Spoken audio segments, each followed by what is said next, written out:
আমাদের মানসিক সংস্কার দরকার। এবং আমি বলি ভাই, এই যে ইলেকশনে বাংলাদেশে গ্রামে গ্রামে গ্রামে কি হবে, ইলেকশনের আগের রাতে টাকা নিয়ে সবাই বের হয়, সাথে নাই কোরআন শরীফ।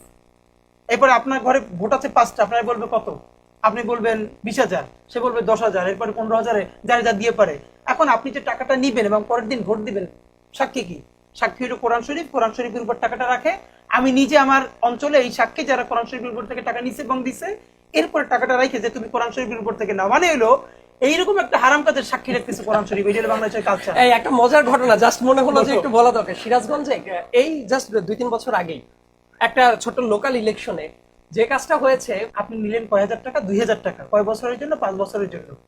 এখন আপনারা যে 2,000 টাকা দিল, সে তো আপনার রাস্তার ইট চুরি করবে, বালি চুরি করবে, সিমেন্ট চুরি করবে, আপনার টেন্ডারের চাল খাবে, গম খাবে, সব খাবে। আপনার টাকা, তাহলে সে টাকা পাবে কই বলেন? ভোটার যদি ভালো হয়, রাজনৈতিক দল হেদায়েতপ্রাপ্ত হতে বাধ্য। দেশের মানুষ যদি ভালো হয়, তাহলে রাজা আগের কালের আর এখনকার শাসক ভালো হইতে বাধ্য। কারণ এখন এটা তো সত্য কথা যে কালচারালি আমরা করাপ্টেড।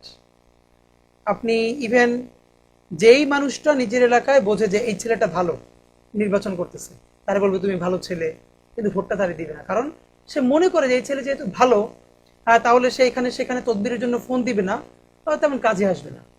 কিন্তু সে একটু ভিশনারি যদি হইতো যে ও আমার ব্যাপারেও দিবে না, অন্যের ব্যাপারেও দিবে না, আচ্ছা ও যদি ফোন দেওয়া বন্ধ করে তদবিরের জন্য, তাহলে এমন হইতে পারে না যে কারোরই সঠিক কাজের জন্য কারোরই ফোন দেওয়া লাগবে না।